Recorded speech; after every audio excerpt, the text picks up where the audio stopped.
حضرت علی رضی اللہ تعالیٰ عنہ فرماتے ہیں، میری 5 باتیں ہمیشہ یاد رکھنا، بہت کامیاب ہو جاؤ گے۔ السلام علیکم، آپ پر اللہ تعالیٰ کی رحمت ہو۔ حضرت علی رضی اللہ تعالیٰ عنہ نے فرمایا، میری 5 باتیں ہمیشہ یاد رکھنا، کامیاب ہو جاؤ گے۔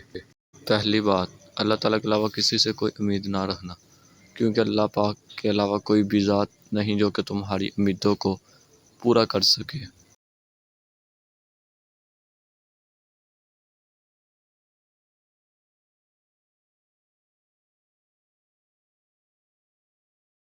کسی بھی جھوٹے انسان کو جو ہمیشہ جھوٹ کا سہارا لیتا ہے، ایسے شخص کو کبھی اپنا راز مت بتانا۔ دوسری بات، اپنے گناہوں کے علاوہ کسی چیز سے نہ ڈرنا کہ کل کو جب اپنے اللہ کے سامنے جاؤ گے تو اللہ کو کیا منہ دکھاؤ گے۔ تیسری بات یہ ہے کہ اگر تم میں سے کوئی ایسی بات پوچھی جائے جس کا تمہیں علم نہ ہو تو یہ کہتے نہ شرمانا کہ میں نہیں جانتا۔ لوگ تمہیں بدنام کرنے کی لاکھ کوشش کریں گے، لیکن یاد رکھنا عزت اور ذلت اللہ کے ہاتھ میں ہے۔ اور چوتھی بات یہ ہے کہ جس بات کا تمہیں علم نہ ہو تو اس کے بارے میں علم حاصل کرنے کی کوشش کرو۔ ہمیشہ ایسے شخص کو چنا کرو جو آپ کو عزت دے، کیونکہ عزت محبت سے کہیں زیادہ خاص ہوتی ہے۔ اور 5ویں بات یہ فرمائی کہ صبر کرو ہر حال میں، صبر کرنا اللہ کے لیے بہتر ہے۔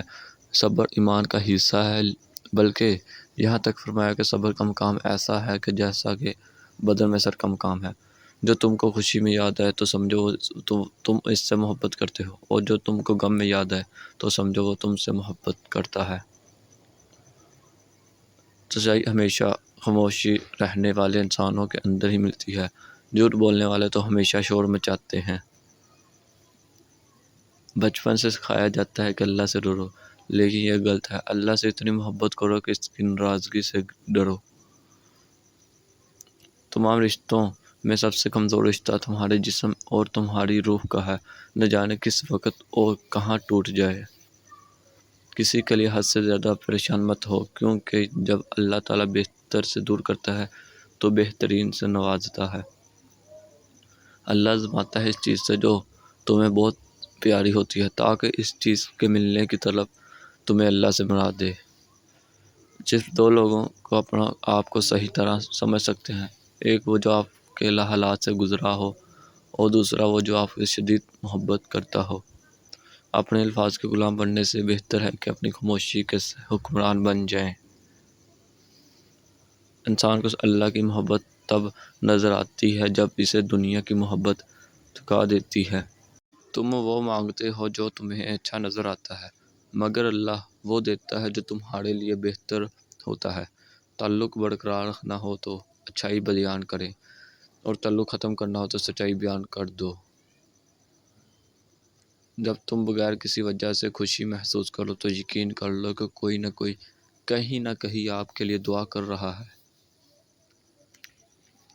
جس کو اکیلا دیکھو سمجھ جاؤ کہ وہ ایک سچا انسان ہے، کیونکہ بھیڑ ہمیشہ منافق کے ساتھ ہوتی ہے۔ اچھا انسان وہ ہے جو کسی کا دیا ہوا دکھ اور درد کو بھول جائے، مگر کسی کی دی ہوئی محبت کبھی نہ بھولے۔ ہم سوچتے ہیں کہ وہ ہوتا نہیں جو ہوتا ہے، اس کا علم نہیں، اور جو ہوگا وہ بہترین ہوگا۔ حالات اگر برے ہوں تو یقین رکھنا چاہیے، کیونکہ خدا جب کچھ لیتا ہے تو اس سے بڑھ کر نوازتا ہے۔ کسی سے محبت کرنے سے پہلے اپنے دل کو قبرستان بنا لو، تاکہ اس کی جھوٹی غلطیوں کو دفنا سکو۔ اگر تمہیں سکون چاہیے تو اللہ تعالیٰ کے پاس تلاش کرنا، دنیا کے پاس نہیں، کیونکہ دلوں کے حال دنیا سے بہتر تمہارا اللہ جانتا ہے۔ سب سے قابل نفرت وہ شخص ہے جو لوگوں میں عیب تلاش کرتا ہے۔ جو شخص ہمیشہ تمہاری خوشی چاہے، اس کا اداس ہونا تمہارے لیے فکر کی بات ہونی چاہیے۔ جو شخص تمہارے خون میں سے نہ ہو، مگر پھر بھی تم کو عزت دے اور تمہیں پیار دے، تو بے شک وہ تمہارے لیے بہترین رشتہ ہے۔ پسند اس کو نہ کرو جو دنیا میں سب سے حسین ہو، بلکہ پسند اس کو کرو جو تمہارے لیے تو اللہ جب کسی سے ناراض ہوتا ہے تو اسے ایسی چیزوں کی طلب میں لگا دیتا ہے جو اس کی قسمت میں نہیں ہوتی۔ بیوقوف دوست کو کبھی اپنا راز مت بتانا، کیونکہ وہ تمہارے راز کی حفاظت نہیں کر سکتا اور وہ کبھی کبھی کہیں بھی تم بول سکتا ہے۔ عورت کو کبھی اپنا راز مت بتانا، کیونکہ عورت کے دل اور زبان کے بیچ فاصلہ بہت کم ہوتا ہے، اس لیے وہ راز کو محفوظ رکھنا چاہے تو نہیں رکھ پاتی۔ ہزاروں لوگوں میں اس ایک کو عزیز رکھو جو تمہاری غیر موجودگی میں بھی تمہاری عزت پہ کوئی داغ برداشت نہ کرے۔ حضرت علی رضی اللہ تعالیٰ عنہ فرماتے ہیں، اپنے راز اپنے تک محدود رکھو، خاص طور پر 3 لوگوں کو اپنا راز کبھی مت بتانا۔